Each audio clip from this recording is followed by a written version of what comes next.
সুপ্রিয় দর্শক, আপনারা আমার যে সামনে গাছগুলো দেখতে পাচ্ছেন, এই গাছগুলো কিন্তু আমার মাটিতে লাগানো আছে। তা এই মাটির গাছের গ্রোথ যদি আপনারা দেখতে পান, তাহলে কিন্তু দেখতেই পাচ্ছেন আমার বাড়িতে অবশ্যই আপনাদেরকে আমি স্বাগত জানাচ্ছি আসার জন্য।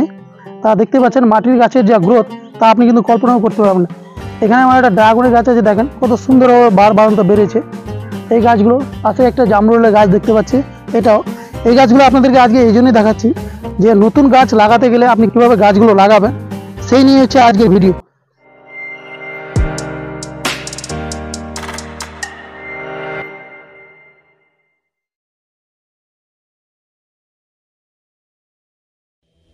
তো সেই হিসাবে আমরা দেখবো, আমরা বেশ কয়েকটা গাছ নিয়েছি। এখানে আমার একটা কামরাঙার গাছ আছে, এখানে একটা মৌসম্বির গাছ আছে, আর এখানে আমি আরও নতুন করে কিছু কাগজি লেবু, যেটা কলকাতা পাতিলেবু বলছে, সেইটা নিয়ে এসেছি। তো সর্বপ্রথম আপনাদেরকে দেখাবো যে গাছগুলো মাটিতে লাগানোর আগে আপনাদের একটা প্রসেস করতে হবে। সেটা হচ্ছে 1.5 ফিট গর্ত আর 1 ফিট চওড়াটা করে আমাদেরকে একটা গর্ত করতে হবে। তো এবার এই গাছগুলো লাগানোর জন্য যে প্রসেসগুলো আমাদেরকে অনুসরণ করতে হবে, তাহলে কিন্তু আমাদের গাছগুলো যেভাবে আপনারা দেখলেন, আমার হেলদি গাছগুলো যেভাবে দেখতে পাচ্ছেন, সেই গাছগুলো কিন্তু অলরেডি আমার একদম অর্গ্যানিকভাবে করা। তা গাছগুলোর ফল ফুল দেখে কিন্তু আপনারা বুঝতে পারছেন। তো আজকে বিশেষ করে যে গাছগুলো আমি লাগাচ্ছি, সেই গাছগুলোর প্রসেস কীভাবে, এই নিয়ে আমাকে অনেকজনই কমেন্ট করেছে, দাদা আপনার গাছগুলো এত হেলদি কীভাবে থাকে।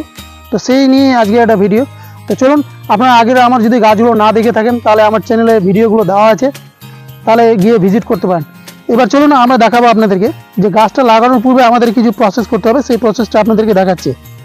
এখানে আমার কিছু গোবর সার আর মাটি আছে, এই মাটিগুলোকে এবার মিক্স করতে হবে।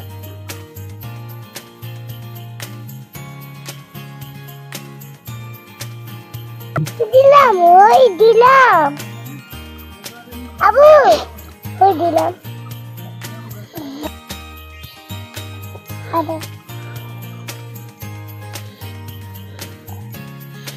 তো দেখতে পাচ্ছেন আপনারা, এই যে মাটিগুলো আমরা মিক্স করলাম, এই মিক্স মাটিগুলোকে এবার আমরা একদম নিচে তলানিতে যে এটা আছে, সেই তলানিতে আমরা এই মাটিগুলোকে এবার দিয়ে দেবো। আপনারা গর্তটা দেখতেই পাচ্ছেন আমরা কতটা গর্ত করেছি। সেই গর্তের আমরা একদম বেশ নিচে আমরা দিয়ে দেবো সেই মাটিগুলো। তার কারণটা হচ্ছে এই মাটিগুলো গাছগুলো ঠিকঠাক যখন লেগে যাবে, লেগে যাওয়ার পরে তারপর যেন এই এগুলো মাটিগুলো গ্রহণ করতে পারে। তার আগে আমাদের করতে হবে কি, আমরা যে প্লেন মাটিতে লাগাচ্ছি, সেই প্লেন মাটিতেই লাগাতে হবে। অনেক সময় যে আমাদের ফিডার রুটগুলো বেরোচ্ছে, সেই ফিডার রুটগুলো যদি আমাদের এই সারগুলো খেয়ে নিতে খাওয়া শুরু করে, তাহলে অনেক সময় কিন্তু কী হবে যে গাছটার কিন্তু ডেভেলপমেন্ট একটা রোধ হয়ে যাবে সেখানে।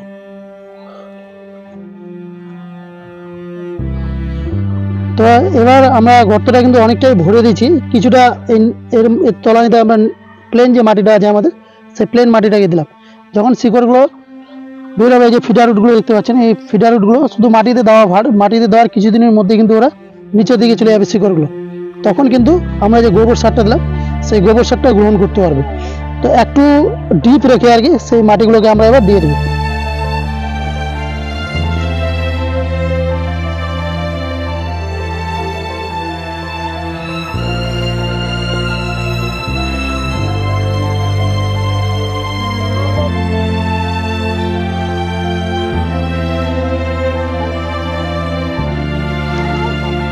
এবার পরপর যে আমাদের গাছগুলো আছে, সেই গাছগুলোকে একইভাবে আমরা পটিং করে দিই।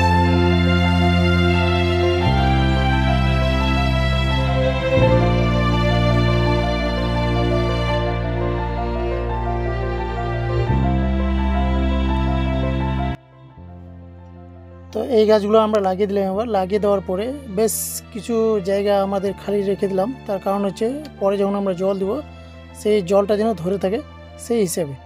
তো পর্যাপ্ত পরিমাণে আমরা একদিনেই গাছগুলোতে জল দিয়ে দেবো, তারপরে দুদিন একদিনে বাদে আমরা তখন জল দেবো গাছগুলোতে। আজকে যতটা পারবো আমরা প্রথম দিনেই কিন্তু অনেকটাই ভরিয়ে দেবো। এটা যেন আমাদের টেন্ডেন্সি থাকে, যে জলটা আমরা দিচ্ছি নিচের তলানি দিয়ে যেন একদম নিচের যে মাটিগুলো আছে, সেই মাটিগুলো একদম সিক্ত হয়ে যায়। তখন যে ফিডার রুটগুলো আছে, সেই ফিডার রুটগুলো যেন তাড়াতাড়ি সেই খাবার সংগ্রহ করতে পারে।